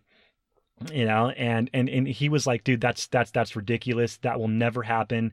He's like, you're going to end up working at Great Clips and you'll be back in this jail in 6 months. I guarantee it. You know, and so I faced a lot of resistance because like a lot of those dudes, they don't want you to be successful. They don't want you to be happy. They want you to be like them, you know? They want to sit there. No, you need to stay here and fucking suffer with the rest of us until you retire, you bastard. You can't leave and go do something else. It's never going to work. And like it made me question a little bit because I'd seen that happen a few times where guys had left and tried to go do some of the thing and they end up back. They always come back, man. But like I knew it wasn't going to be me. I knew that like I had faith in something for the first time in a really long time. And I knew that this is what I was meant to do in life and that I would be good at it. What do you think that faith is? Like, what is that part? What do you think? It's self-belief, man. It's something, and that was a new concept to me because I have not been that type of person my whole life. I've always, you know, kind of second guessed everything and never really had a lot of confidence in myself. And like I had developed this jail confidence where I knew I could do my job good, but that didn't make me happy or give me hope. You know, I just felt fairly good that, you know, no matter what happens, I'm going home to my family today. Yeah. You know, but beyond that, that was about the extent of my confidence. And so I had found this whole new sense of purpose and this faith in myself that I'd never experienced before. Like I absolutely knew 100% that I was going to be good at this and that I was going to make a life out of it. You know, so I went to barber school for a year, and it's interesting because there was a few dudes that were students in barber school that I ended up running into in jail. You know, so like not everybody there thought like I did. Like a lot of dudes were there like because they were on probation or like voc rehab or something, and they were just trying to like be in school for something to keep their probation officer off their asses or whatever. And there was one point where I even broke up a fight. Like it was a Saturday. There's, you know, 75 people in this little barber school, you know, students cutting hair and people there getting haircuts. And I'm kind of hearing this conversation between two barbers start to get heated. And the next thing you know, they're, come on, motherfucker, let's go right now, blah, blah, blah. And like, I just immediately went into jail mode. I was like, sir, excuse me for a moment. I turned my clippers off. I hung them up on the little hook and I walked over and I grabbed one of these guys and I said, you need to fucking knock it off right now. And then like the other dude is piping up and I turned around. I said, sit the fuck down and shut up. And that dude, like his eyes got all big and he sat down and I grabbed this dude and I twisted him up and I escorted him out of the building. And I just started talking to him out there, trying to get him to cool down a little bit, you know? So like, yeah, even in barber school, I really couldn't escape, you know, like those instincts, that stuff that just is immediately right, there. Yeah. But yeah, man, but barber school was like, that was my new church. That was like a temple to me. Like I said, I would go in there and I'd had a hard day at the jail. And I, like I said, I would smell the aftershave and I would hear that, like that just kind of bzzz of the clippers and just like the peaceful feeling. And I was like, oh, now I can breathe. Now I'm at home, you know? So barber school was a beautiful experience. And yeah, about 2 weeks before I graduated, I'd lined up a job full time as a barber. At that point, were you like, I mean, obviously that's what you're working towards. That's the plan. Was it pretty much that? Like, I'm graduating barber school. Yep. I'm quitting the jail and I got my job lined up to go work. Yes, because I'd spent a lot of time talking to the old man that ran the school. And I was like, so what should I do? Should I just kind of, you know, start working part-time in the evenings as a barber while I'm still at the sheriff's office? He's like, nope, you need to jump in with 2 feet. He's like, you're ready. You are prepared. You've got what you need. You need to just go for it, because if you don't, you won't ever leave that place. Yeah. You know, you'll get comfortable with the extra money, but you won't ever leave. He's like, you got to just jump in. And I was like, oh God, man, I've got a stay-at-home wife and 3 kids. You know, like, what if I don't make enough money? You know, he's like, you will. You know, again, little doubt starting to creep in as I get close to that jumping point. You know, but it's a big life change. But I did it. I jumped, and it was a beautiful experience. You know, I started working. I was a corporate barber at first, so I didn't work for like a privately owned shop. I worked for a company that sold high-end grooming products, men's grooming products. So it was a store at the mall, but in the back of the store, they had what they called a barber spa. And it was a one-chair barbershop where it was $40 haircuts and $60 straight razor shaves. And what I would do is I would use the products that we sold in the store on gentlemen that would come in, and then I would turn them back over to the salesperson, and then they would sell them a couple $100 worth of shaving gear, you know, creams and lotions and razors and like the badger hair shave brushes where they could whip up their own lather and, you know, and so that was kind of my gig. I was like this performing circus monkey that would put on a show, you know, with my barber abilities, and then turn them back over to a salesperson where they would, you know, think that was the end all be all to their shaving issues and their shaving. You'd be surprised how many people out there don't know how to shave. I undoubtedly don't know how to shave. Yeah, you got a good beard going, and So I did that for about 9 months, and I built a clientele really fast, and that just increased my confidence in myself. Like, okay, like I know how a barbershop operates, because I didn't go into a situation like most barber students where they go into a shop where there's other barbers that can still kind of help them develop skills. Like, I was the guy. Like, I went from a student to the guy. I was the expert, and I didn't have anybody to lean on, you know, to help me. So I just had to learn as I went, you know, and get better as I went. And because this is what I'm supposed to do and what I'm supposed to be, I picked it up really fast. And I was able to kind of, you know, the saying, fake it till you make it. That's kind of what I did in there, you know, and after about 9 months there, an opportunity came up for me to open my own shop. And again, I took another jump right when we were starting to get comfortable with like my new salary and you know, this new life as a barber. I just fucking jumped again and started my own shop where I had to start all over again and build a clientele and, you know, go through all that stress all over again. But now it's all on me. You know, I don't have a company to you know, to rely on. It's like I either do it or I don't. Yeah, it's sink or swim. Yeah. So I went for it again. And yeah, 3 years later, my shop is thriving. Like, I'm booked out, you know, 2 weeks in advance. I have an employee now that's making a little bit of money for me when I'm not there. So I'm starting to feel that independence a little bit, and now I'm ready to expand. Just waiting to hear from the landlord of my shop whether he's going to be able to provide me more space or not. And when he does, I'll put a few more chairs in and hire a few more guys and maybe step away from the chair a little bit as a technician and start doing a little more training and managing, and just hopefully get it to the point where it runs without me there all the time and I can do it just when I want to. Yeah. That's fucking awesome. That's man. the goal. Yeah. I think it's, first off, obviously it's a huge change, right? Huge switch to go from the career that you had, because it was very much a career. Like you said in the beginning, that's why you got the job. That's why you seeked it out, because I needed a career. I needed some salary, some good benefits so that I have this family now. And to go from that to what you're currently doing, not what you're currently doing, but what who you are. I think it's amazing. Thank you. Because we talked about some of the negative shit when it comes to law enforcement, and there's lots, and there's lots more that we could go off about and talk about and everything like that.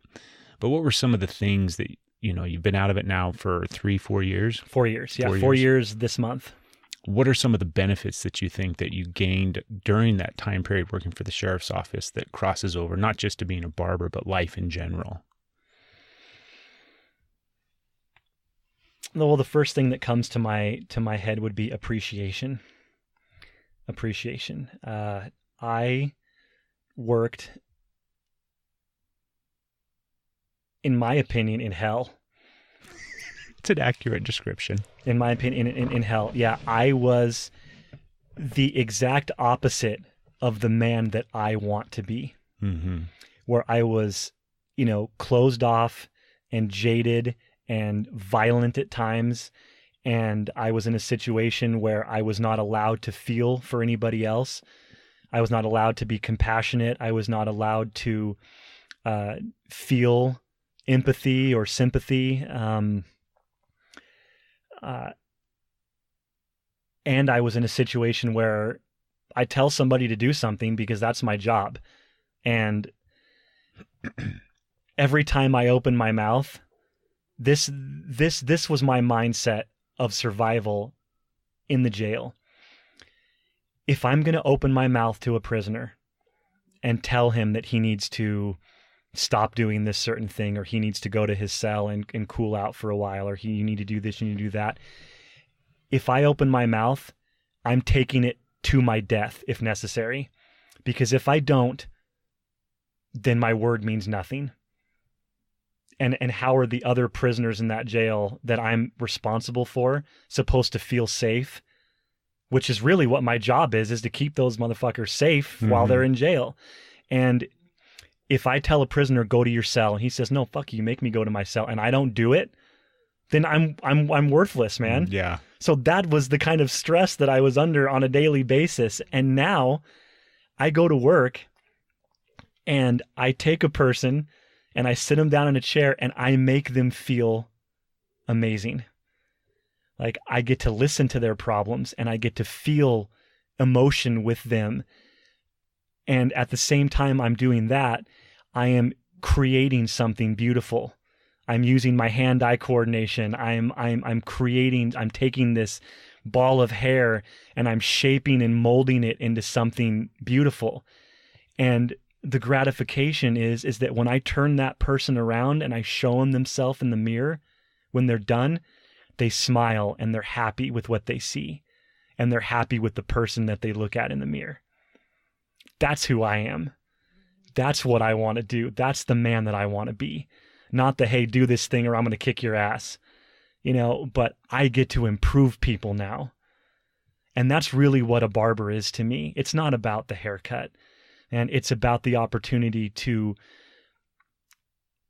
improve somebody's life, to allow them an escape from work and family and stress, and come in and smell the aftershave and listen to that low hum of the clipper and have a soft, conversation and be improved, to be pampered. Dudes don't do that anymore, and like, I get to do that.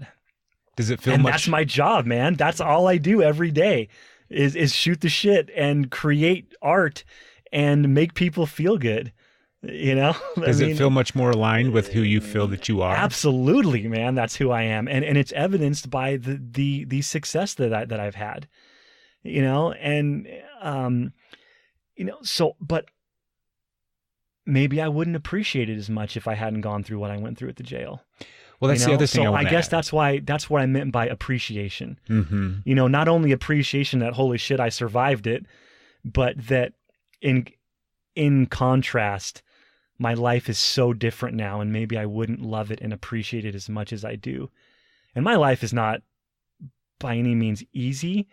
I mean, yeah, work got better, and my career changed, and I've gone through the process of rewiring my brain once again to be a more open and loving and happy person than I've ever been.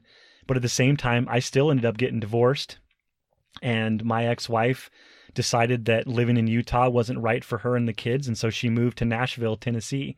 And so now that's where my kids live, and it's lonely. I deal with loneliness, and I deal with, sometimes a sense of inadequacy as a father. And, you and I have talked about this, and you know how I deal with that. Yeah. Yeah. So, I mean, life is by no means perfect, but I'm a happy man, and I'm a fulfilled man. And that means so much to me. Is that your phone going off? Yeah. Shoot. You're good. You can grab it, man. Grab it. Okay. Yeah, if you need to. I just want to turn it off. I'm not going to answer it. Okay. Should we just let it go? Yeah, it'll fine. Stop in a minute. Okay. That's not a big deal. Sorry. Thought vibrate would be good enough, but maybe not. Not on top of the car. Not on top of the car. My bad.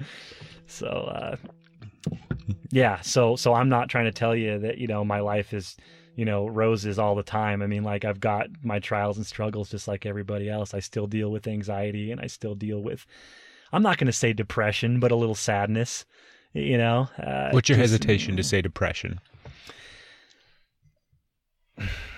Because I guess to me, depression is like a condition that maybe is lasting more than like a chronic illness in a sense that keeps thing. coming up. Yeah. But maybe not all the time, but when it hits, it's like an extended thing. Mm-hmm. I don't feel like I'm a depressed person. I'm a happy person. I'm a healthy person. I wouldn't consider myself depressed at all. But I still deal with, I'm still struggling through life just like everybody else. But I've decided to not be a victim anymore. I mentioned that earlier at the sheriff's office. I allowed myself to become a victim, where my pay and my future was in the hands of the county council and the taxpayers and the sheriff. And I was like, fuck all that, dude. I'm going to be responsible for my own future. If I want to make more money, I'll raise my haircut prices, or I'll hire another barber, or I'll start an online store, or I'll start a clothing line, or I'll do something related to the brand that I've developed in my barbershop. I'm not a victim anymore. I am in control of my destiny, and that's an extremely liberating and beautiful feeling. It is a beautiful thing. Yeah. And not that I can't fail, because I probably will, but it's on me. I got no one to blame but myself, So one of the things I think that people, when you have something, so you're 4 years out now from law enforcement, your life's completely different across the board in every aspect almost. Yes. My health, my physical and mental. Yes. Yeah. Everything's changed. Yes. So looking back and going back, can you see now, because I don't know if you're familiar with the idea or the concept or the term of synchronicity. And have you ever heard of that term before? I have, yeah. So I don't get really into it. There's people that get super fucking into it. Mm-hmm. But it's just that idea that coincidences aren't necessarily coincidences, that everything has a rhyme and a reason to it. And stars align, things work out the way that they're always supposed to work out. And typically, if we can look back in our past, over the course of your life, you can see how, for example, the anxiety attack, that big, huge shift and change where suddenly, that was kind of a catalytic, or not a catalytic, it's a catalytic converter. Mm-hmm. It's that moment in your life where things suddenly shift. Mm-hmm. And in the heat of it, in the thick of it, it seems like it's the end of the world, and Right. you know, I'm going to die, and I'm suicidal, and all these things. The clock literally stands still, man. Yeah. That's what it feels like. It's like the clock has stopped and I am stuck till whenever it works out. But anyway, go ahead. But can you look back now and see some of those moments and how like life unfolds in the most beautiful, beautiful, beautiful of ways? Mm-hmm. And if you can just have faith at times, and whether that faith's in God or yourself or energy or the universe or Yes. whatever the hell it Mhm. is, if you can just have faith in, you know, at the end of the day, the fact that you're here and life is a beautiful thing, you can lean into it and things typically work out like they're supposed to. And I think you're a good example of that, Mm-hmm. where it would be very easy for you to be sitting there telling us another story of how you're still fucking miserable, or I quit the jail and I have some shitty ass job and I'm still divorced, and my kid, you know, my ex-wife took the kids, and I'm an alcoholic. And it would be really easy to tell that story as well, because we see guys that have gone down that route. You know, Mhm. that's not something that's uncommon. Yeah. So what do you think it is that allowed you to lean kind of the other way and fall into the space that you're in now? It is a choice. I choose it. I choose. Do you remember a moment where you made that choice? Well, it's an ongoing choice. Mm-hmm. You know, can you expound, like, what are you talking about, like when I decided to choose to become a barber and not change my necessarily, destiny that way? Like, or not necessarily choose to become a barber, but like, because I think hindsight's always better, right? Hindsight, we can always Mhm. see much clearer. Right. And I think there's moments in our life all the time that happen where we very much consciously make a fucking choice. Mm-hmm. And sometimes it's very obvious and it's very grand, and we choose to do something else or go left instead of right, and everything changes after that point. And sometimes those choices are much more subtle and hard to see.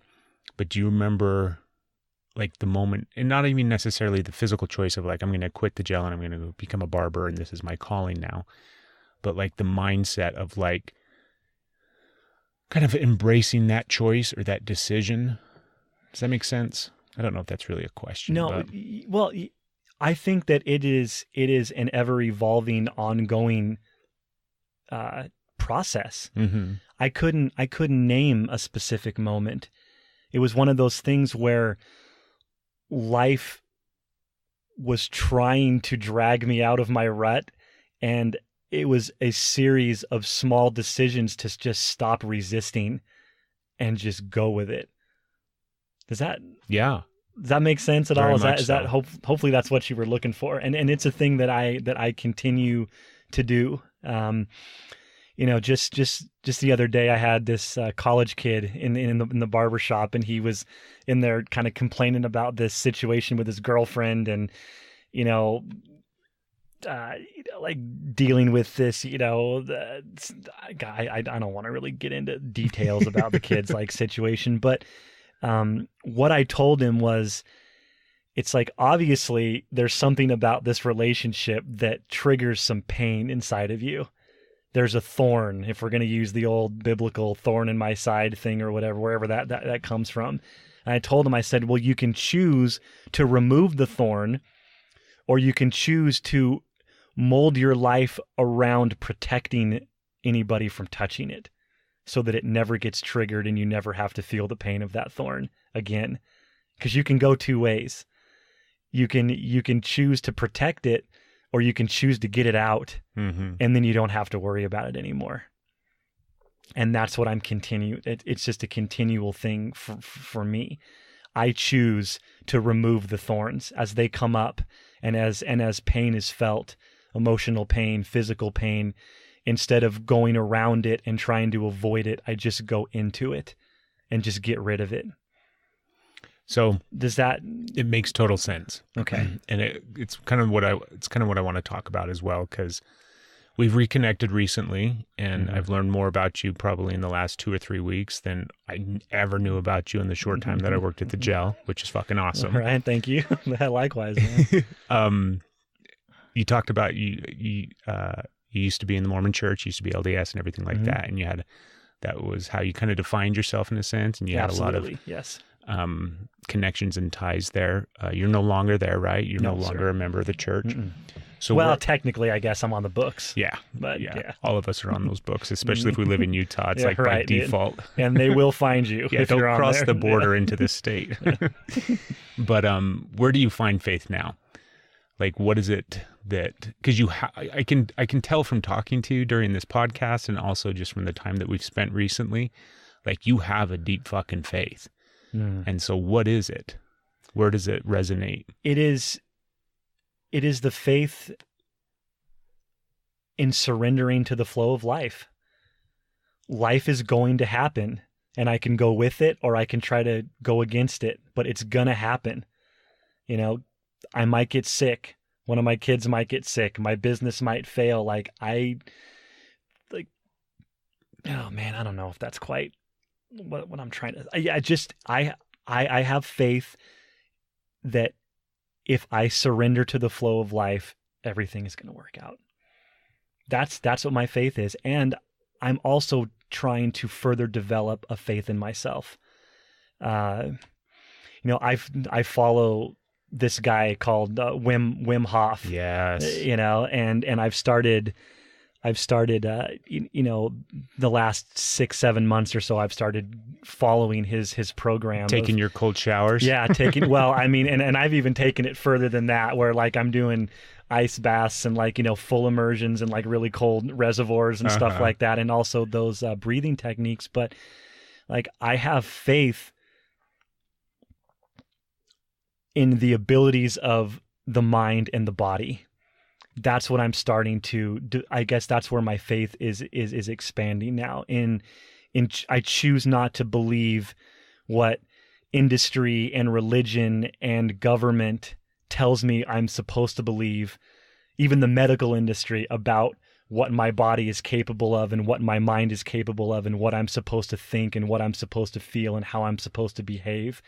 I have put my faith back in myself.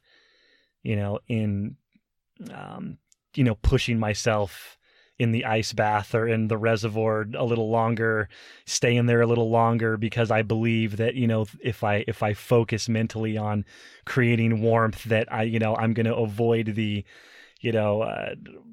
hypothermia onset of hypothermia and things like that. And I'm very new to all this. I'm just kind of on the ledge looking over, but I've taken a step in that direction, so I have faith in the flow of life, the universe, in, receiving back what I put out. If I put out positive energy and if I behave in a honest and honorable and positive way, that I will receive that back, and if I put an intention out to the universe that, and I start working toward it, that it will happen. And if it doesn't, I accept that too.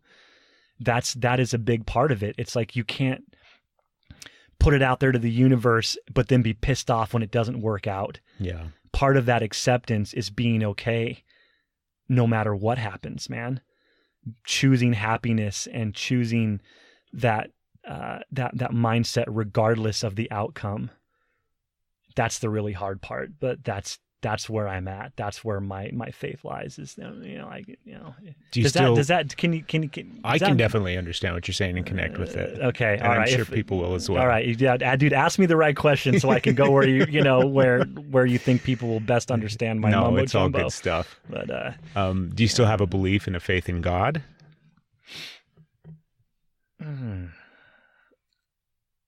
I don't know. You're not sure? I'm not sure. My mind and my heart is open to all sorts of ideas. Yeah, maybe deities are just these higher beings that are out there in the universe that have had influence on this planet and on our DNA. That's a possibility. Yeah. And that could be aliens, or that could be God in the more traditional sense. I mean, I think isn't that pretty much how God is defined, at least like in the Christian sense. I mean, he is this, all powerful, intelligent, all loving being that has influenced, our creation and evolution on this earth. I mean, so it could be aliens, could be God. I'm open to those ideas, but I don't necessarily prescribe to any of them. God could just be love. God could be the energy God could be that consciousness that is us, that is me as an individual, that is you as an individual. Maybe that's God. I don't know, man. I'm open. I'm open to all sorts of stuff, dude. But all I know is what I've experienced, and that is letting go and surrendering to the flow of life and choosing to be happy and, being okay with the outcome of a situation and doing my best to not let it knock me out of my seat of awareness and my seat of consciousness, and pushing out the boundaries of my psyche. It's like we all are constantly trying to protect our psyche and our ego and to keep it in that happy place, and we build this comfortable world that we're safe in, and sometimes we want to look out the window, but we don't dare go outside. And now I feel like I have surrendered to going out, being pushed out the door and seeing what's outside of the little house that I've built for myself, and I want to make those walls bigger and bigger and bigger until they don't exist anymore. That's awesome. Do you meditate? Yeah, I'm learning. I'm learning to meditate. Yes. I've been doing yoga for about a year, like pretty heavy, like, 5 days a week, 3 days in class and another couple of days alone at the house, doing the breathing techniques from like the Wim Hof method. That helps to get me into a state of, meditation, but I'm still poor at it. But I make an effort every day. I make an effort every day to separate my overactive mind and my physical body from my consciousness and awareness. And I try to sit behind the mind and the body and watch it work and experience it, but not get caught up in it. And so I take time every day to just close my eyes. I can finally get into a full lotus position, so I'll sit in a full lotus in my room, get it as quiet as I possibly can, and just close my eyes and consciously breathe and just let it go and just quiet the mind and let it work, and or not let it do its thing, but not let it disturb me. And that's about where I'm at. I've actually tried floating a few times. Have you? Yeah. I would like to make that a regular thing, but the place where I had bought a bunch of floats and I'd done a few, but when I did them, I didn't know anything. I forgot to tell you, like what I know now, because you live down in Utah County, and if people here, and we've got obviously a lot of listeners in Utah, but I'm going to be putting tanks down there soon. Oh, so nice. There's going to be some in American Fork. Oh, perfect. So you'll be able to float a little bit closer. Right on. Yeah, beautiful. Yeah, I'm all about it. But yeah, that's something I want to explore more now that I kind of have an idea how to separate the mind and body from me. And I think that floating would be a huge help in my journey. How did you get to that point? Like, because right now you're talking about a lot of kind of I don't want to say necessarily spiritual things, because I think sometimes that people have a stigma attached to that, but just expanding your mind, your consciousness, trying new things, trying to learn more about yourself and the world and the universe that we live in and things like that. Do you feel like that was always a part of who you were and you've always kind of had that interest? Or did it kind of all come in conjunction with this massive life change that you went through over the last 3-4 years? No, I think that it's always been, it's always been there. For my childhood, I had absolutely no direction whatsoever. And then I found the Mormon religion when I was 19. That gave me a direction. And for a long time, I was very, very happy living that life and having that belief system. And then that foundation kind of crumbled underneath me. And now I feel like I'm finding it again. It's not defined the same way, but yes, it's definitely something that is a part of me. Like I thirst for it. I want it. I want to love. I want to walk through life with an open heart and never close it. You know, I mean, I even do little things like pay attention to my posture. Like I never fold my arms anymore. Like Why? Because I feel like that posture in a way closes my heart. You know, if I fold my arms, to me, that is a posture that communicates caution or closing off to either the person that you're talking to or the subject that you're talking about, you know. So I pay attention to my body language and like I always try to keep my heart open. That's some mindfulness shit right there. I'm telling you, I'm trying to figure it out, man. I'm trying to figure out. But like in law enforcement, like you would never do that. You would never stand and talk to a prisoner with your arms clasped behind your back. Mm-hmm. You know, because then you're totally vulnerable. Like I want to be vulnerable. Yeah. Because that's the only way that I'm ever going to have those little thorns touched and have them become, that's the only way I'm ever going to become aware of them. All of this shit that I've suppressed through my childhood and through my days at the sheriff's office and my shitty marriage and all that kind of stuff. I have to be open-hearted. And so yeah, I don't know where the hell, what was your original question now? I don't fucking know, man.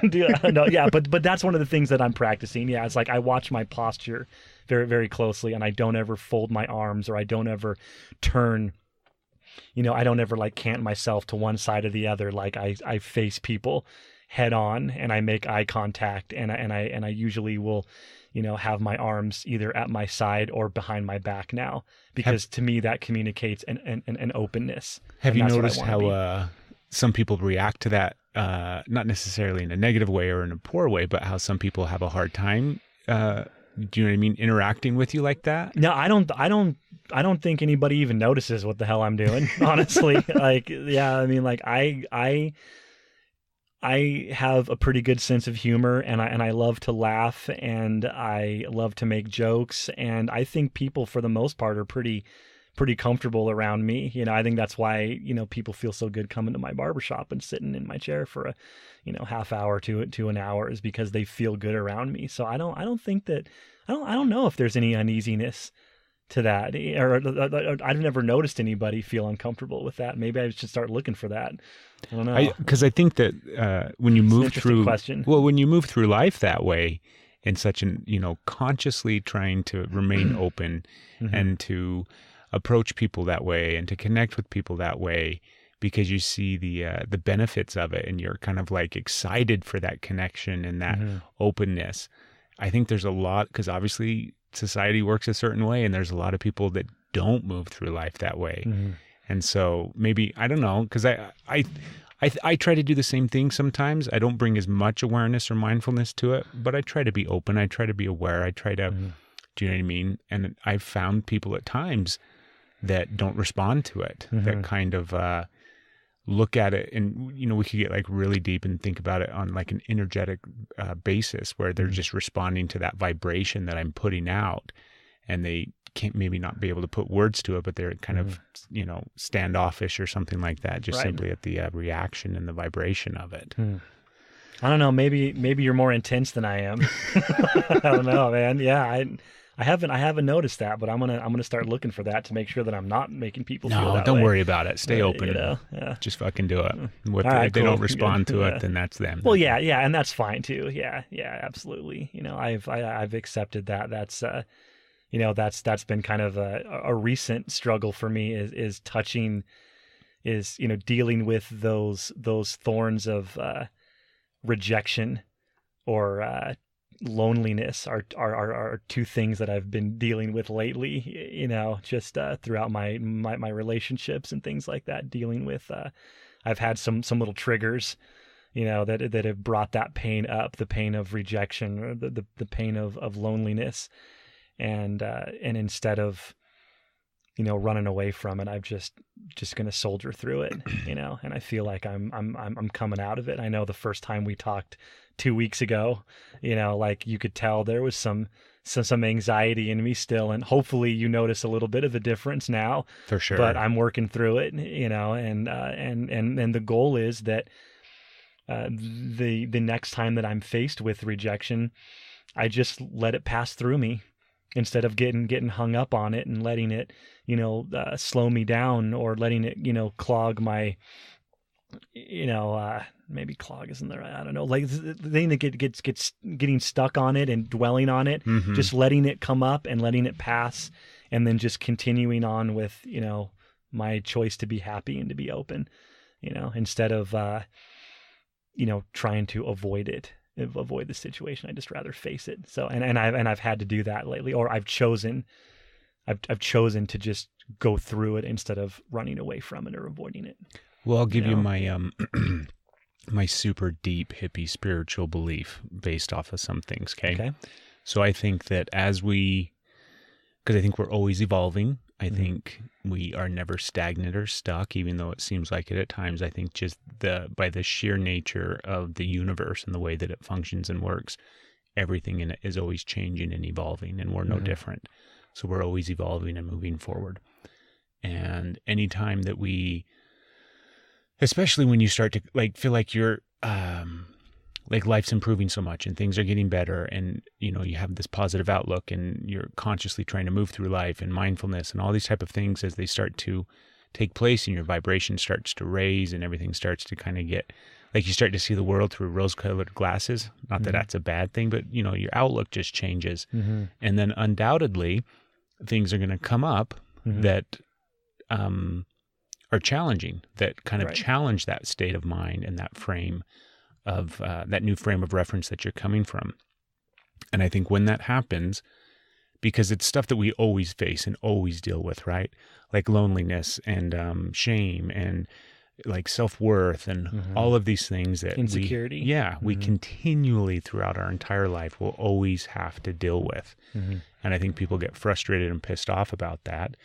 But I think the reason that we're always continually dealing with them is because we get better and better and better and better. And as we continue to evolve, it's like you just get better at, dealing with shame. And as soon as you reach a new level of being able to deal with shame, then the universe says, congratulations, I'm really happy for you that you're doing good. Now I'm going to rotate everything so that you get to continue that evolutionary process and continue to get better and continue to improve. So it may seem like, God, I thought I got over this, or this issue that I had, or these struggles that I had. I thought I made peace with all of this baggage and all of this stuff, and now it's coming up again in my life. And it's not because you're failing. It's simply because the universe just goes and rotates it and switches it. So then you get to see another angle, another dynamic, another perspective, and then continue that beautiful evolution forward and continue perpetually becoming, more and more and more and more. Yeah. And so I think it's a good thing. I think it's a positive. Absolutely. Yeah. Life can be shitty, and like I understand that. If the jail taught me anything, it was that. People can get pretty low, and really bad things can happen to me or to others. That the gift from the universe is, with what you were just describing, is how to deal with it. Because I know it's going to happen. It's just how I choose to deal with it. And I think another gift that way or another, I guess, gift of having that mindset, or a benefit of that mindset. Oh shoot, where was I going with this? Dang it. Man, I just totally lost my thought. Damn it. Dude, it was going to be happens to me all the time. Oh shit, what was I saying? Oh man, I don't know. Fuck. Don't worry about it. That's the way it goes. Maybe it'll come back, maybe it won't. Yeah. People will figure it out on their own journey. So yeah. So we got to wrap up because we're coming up on 2 hours. Okay. And wow, that went by fast. I know, man. It's nice, huh? Jeez, yeah.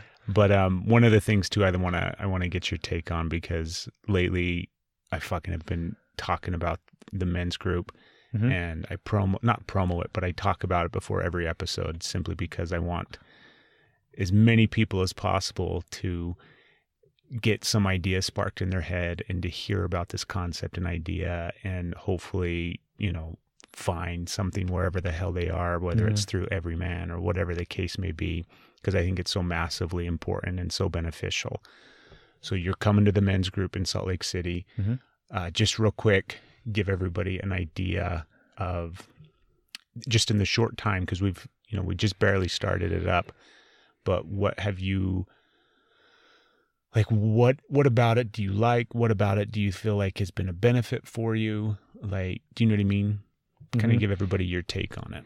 Okay. Well, I've been twice, and the first time I had a couple of friends there that I knew really well, and then there was a few people that I have never met before, and or just briefly, like you, just in passing the jail, but I didn't really know you, and it was beneficial to me to hear the people that I did know express feelings that I didn't know that they had. Yeah.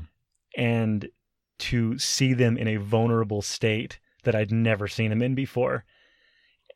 And also to get to know a few new people that I didn't know before and to see how beautiful they are. And to be able to just sit back and not only be able to express my shit and get it out, but to then be able to turn that off and do 100% focus on what these other guys are going through. That was a beautiful thing, man. Like, it's just what I needed. It's just what I needed right now. Talk about faith in the universe. Like, I was feeling down and I was struggling dealing with my shit. And then I get a call from one of my good friends asking me to come to a men's group, which is something that I know that motherfucker would never do. And I would probably have said no to had you asked me a year ago. Yeah. But I said yes, and he said yes, and we came, and I feel my life is enriched by bringing some new people into my life that I've learned from and that I've been able to feel with and to tear up with a little bit. I don't care if it's cheesy or, no, man, feminine or whatever. I don't care. I have nothing to prove, man. I've been through enough in my life. I know who I am. Yeah. It was a beautiful experience, and I definitely encourage every man needs this. I don't care how tough you think you are, or how, even if you're a total sap and you cry all the time and are totally free with your emotions and are totally open-hearted and empathetic and sympathetic, come and give that gift to somebody else. Give the gift of your ear and your heart to benefit somebody else's life, even if you don't think there's anything for you to be gained from it. Come and give to others. Give to the other fellas, call them on their shit or give them some insight from your personal experience, but yeah, I think we can definitely always learn from one another. Absolutely. Yeah. So that's my take on it. And I'm going to be back next week too. Excellent, man. And every week that I can make it. And it shouldn't, other than me going to Nashville to see my kids, I don't see why I can't be there. So cool. Yeah, I'll be there, man, continually. So what's the name of your shop? It's called the Refinery Barbershop. Yeah. It's down in Springville. So it's a bit of a drive if you're in the Salt Lake area, but I have clients that come, a couple hours south, a couple hours east, and all the way from Wyoming north that are regular clientele in my shop. And we're inside of Legends Motorcycles, which is a really cool vintage motorcycle museum and clothing store and bike shop and cafe. And then right out in the parking lot is the only brewery in Utah County, the Strap Tank Brewing Company, which is all owned by the same guy that owns Legends Motorcycles, and he's the one that the guy that gives me the space to run my shop.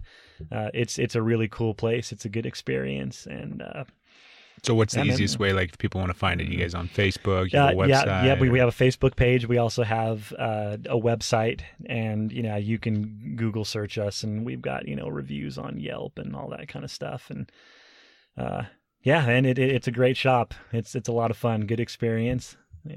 Awesome. Come place to bring your son, or just bring yourself and just get away from regular life and just be a man for a little while. we play to our audience pretty good, but we let loose in there and we talk. It's kind of a men's group in there every day. Yeah. I have cried with my clients and I've laughed with my clients and I've gone to the funeral home and given some of my clients their last haircut and beard trim, before they're buried, so there's a strong bond that a man can build in a barbershop. That's one of the last few escapes.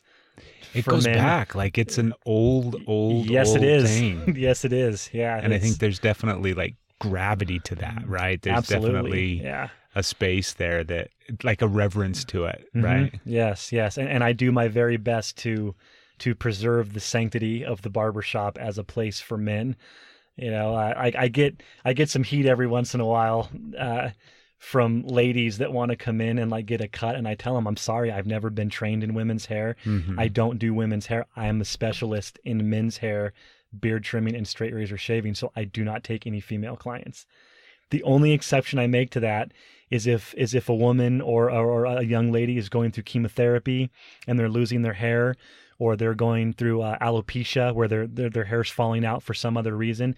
I will give them straight razor shave their head, get it clean, give them the whole experience, and I don't charge for that. That's just, I lost a sister to cancer, so I have a soft spot in my heart for that, and I think that even though I am a hair guy, bald can be beautiful, So so that is the one exception I make. But other than that, I only do men's hair, and I have male clients, and people give me some crap for that.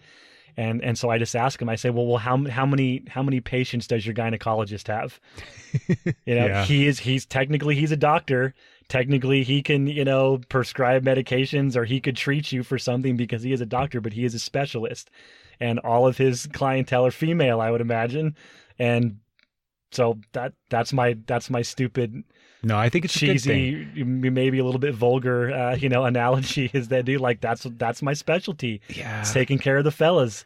I don't think there's anything wrong with it. I think I don't think there's absolutely nothing wrong with having a space for men, right? Right. And me neither, man. And it's not a bad thing. And fuck society if they think it is. And I don't think there's any, because you're doing it the right way. Obviously, it's not some sort of like elite, it's no women allowed kind of a thing. It's not what I'm trying to accomplish, here, but just, protect the sanctity of the barbershop as a place for men to come and relax and unwind and be themselves for a minute. Well, awesome, man. Yeah. Thank you very much. You are very welcome. Thank you. It's been awesome. Appreciate you sitting in the red minivan and recording. Hell yeah, man. I think this might be a new thing. So we just got done fucking recording this whole thing sitting in our minivan, and it's kind of working out. I kind of like it. That's it's awesome, kind of man. It's kind of a little Cheech and Chong vibe in here even. It's cool, man. I dig it. Yeah. But everybody go out and have a beautiful, beautiful, wonderful day. There are two moments in your life that are the most important. It's the day you were born and the day you find out why. A barber, like, dude, they even have barbers anymore? For me, I started to just think in worst case scenarios all the time, and I always wanted to be prepared for whatever the worst case scenario was going to be. I choose to remove the thorns as they come up, and as pain is felt, emotional pain, physical pain. Instead of going around it and trying to avoid it, I just go into it.